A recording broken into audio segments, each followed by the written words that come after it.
SMG Word Daily with Father Jason. We are on day 33, ikalawang araw ng Pebrero. Kapistahan po ngayon ng Presentation of the Lord. Kapistahan din ng Our Lady of Candelaria. Minsan, walang sagot o solusyon, pero merong mapanghahawakan. Katulad ni Simeon at Ana sa Ebanghelyo ngayon, parang napapagulin tayo minsan sa kahihintay ng sagot, katugunan ng panalangin. At katulad ni Simeon at Ana, pinagkatandaan na natin ang mga panalangin walang sagot at solusyon. Pero isang araw, nabago ang lahat. Yung panalangin ay natugunan. Nakita ni Simeon ang matagal na niyang hinihintay. Minsan, hindi solusyon o sagot ang dala ng Panginoon.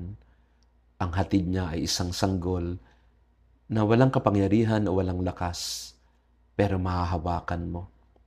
Ang sagot minsan ng Diyos sa atin ay, andito ako. Mahahawakan mo at hahawakan din kita para hindi ka mapahamak, para hindi ka maiwanan.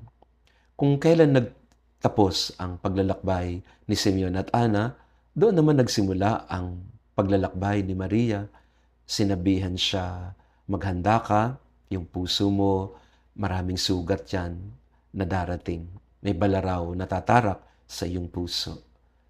Minsan, sa pagtatalaga natin sa Panginoon ng ating mga sarili, sa pagsuko natin sa Kanya ng ating mga plano at kalooban, kailangan talagang paghandaan ang mga paghihirap at pagsubok, ang mga krus na darating. Pero sa gitna ng lahat ng ito, ang araw na ito ay malinaw na nagsasabi sa atin na isuko mo lang, italaga mo lang, naririyan ng Diyos, malapit lang, mapangahawakan, hindi ka mag-iisa.